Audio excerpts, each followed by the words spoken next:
The extraordinary rendition of Janos Farkas. Chapter 15.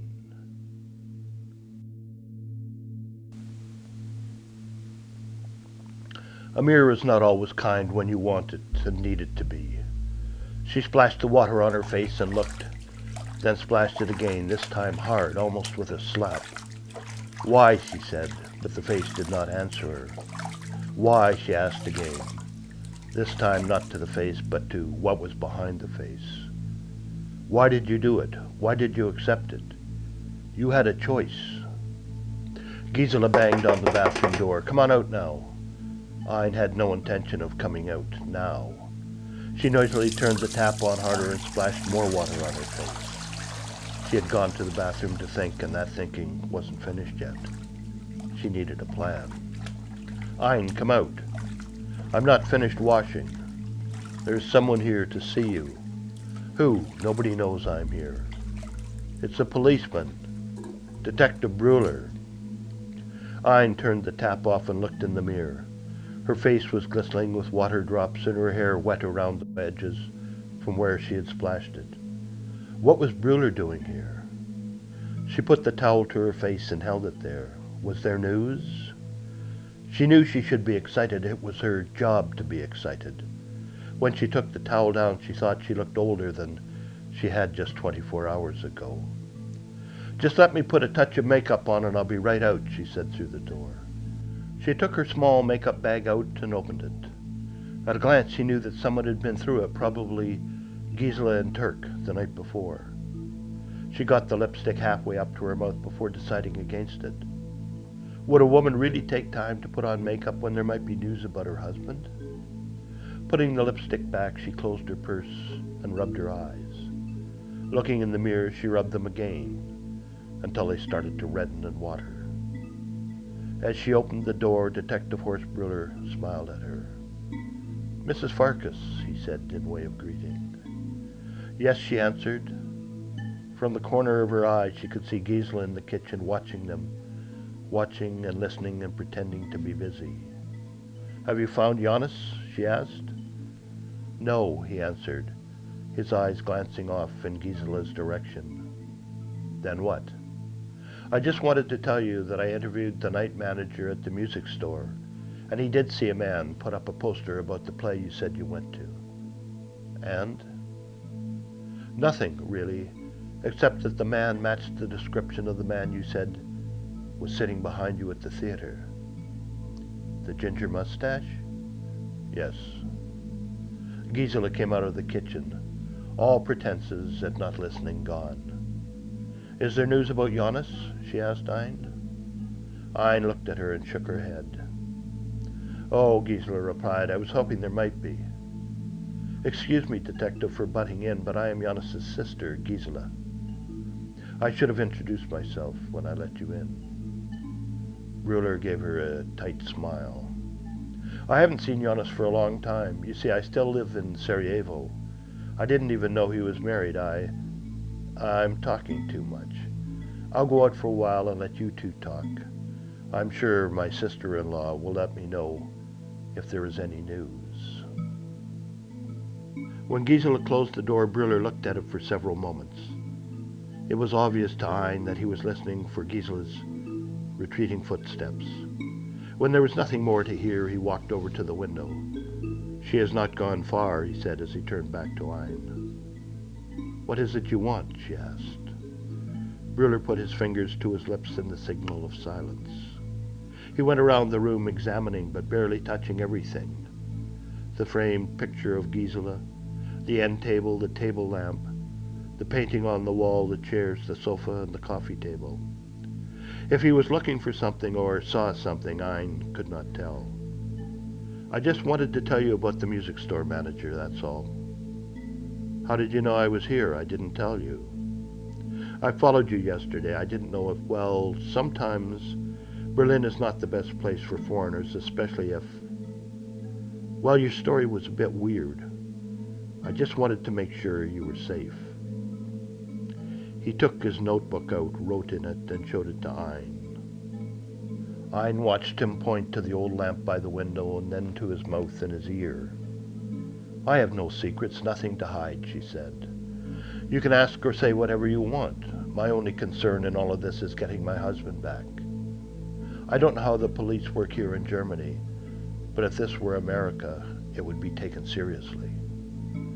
"I am taking it seriously," Brewer replied. "I have reported to my superiors that there was a poster about the play you went to, but we need more proof than that. There is still a chance that this could be some staged joke, a hoax that was played on your husband for some reason. Now, before you get angry, that is what my superiors think, not me. For myself, I believe you. I have been given 2 days to come up with something else, some evidence of what happened, that a crime was committed." 2 days? Just 2 days, and then what? Dine asked. "What if you haven't found Janos? Then what?" "I will do my best."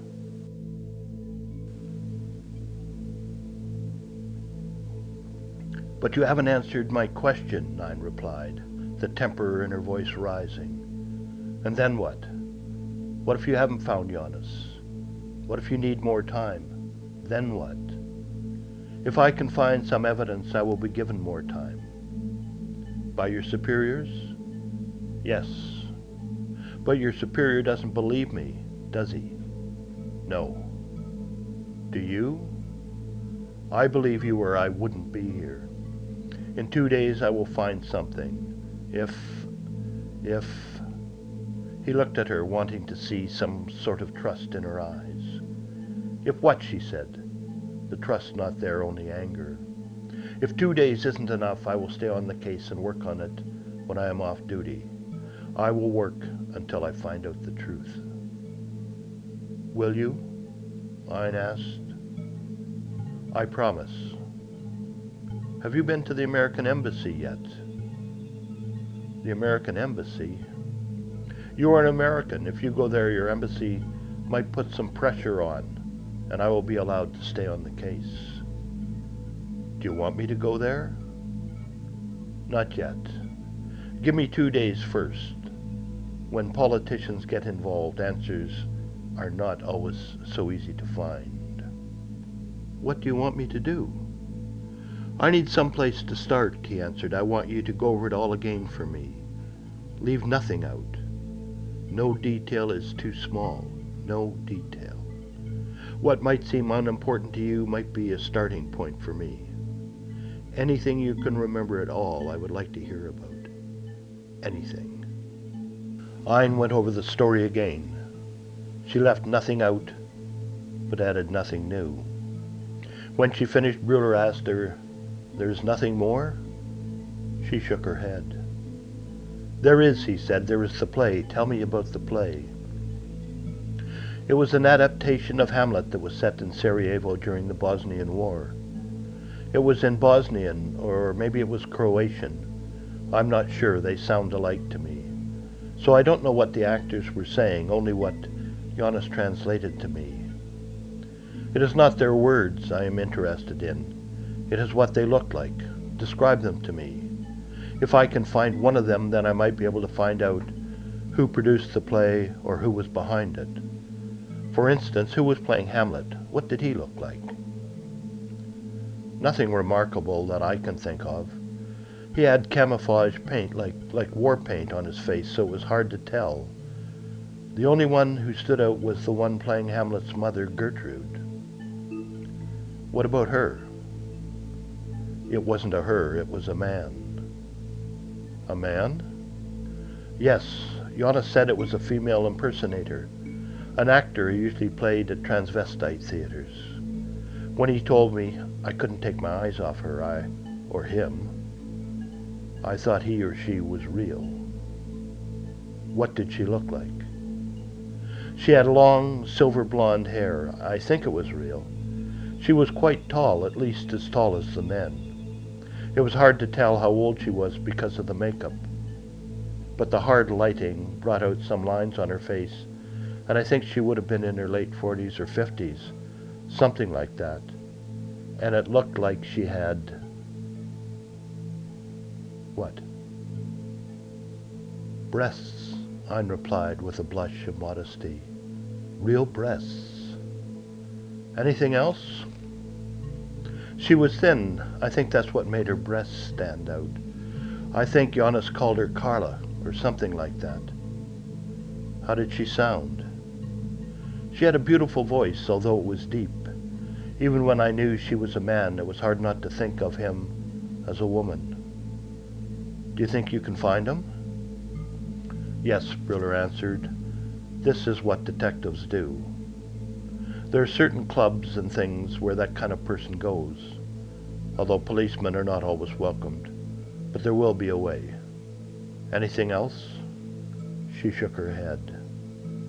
Briller took out his notebook, wrote in it, and gave her the page. It is my cell phone number where you can reach me anytime. If you think of something else, let me know. How will I get in touch with you? Will you be staying here or going back to your hotel? Ein thought of the hotel and longed for its comforts and big bed and clean sheets and room service. Mostly she longed for the security of having many people around her. But she knew that was not her part, not her role as Janos Farkas's wife. That part would be played from this apartment, or places this apartment took her to. I will be here, she said. Is there a phone? Ein looked around, trying to remember if she'd seen one in any of the other rooms. No, she answered. That's okay, most people only have cell phones now. What's your cell number? I don't have one. I'll bring you one the next time I come. When will that be? Before 2 days, he said. Before 2 days. When he left, Ein went over to the window and looked out at the street. Soon Briller emerged from the building and drove off in his Volkswagen. He was no more than out of sight when Ein watched Gisela and Turk appear. She had expected it. Gisela had only gone out to make sure Turk didn't show up while Briller was still there. And with the apartment bugged, they would hear everything anyway. Turning from the window, she went over to the table lamp and lowered her face towards it. Testing. 1, 2, 3, she said into it. Testing. 1, 2, 3. That's the end of chapter 15. Tomorrow, chapter 16.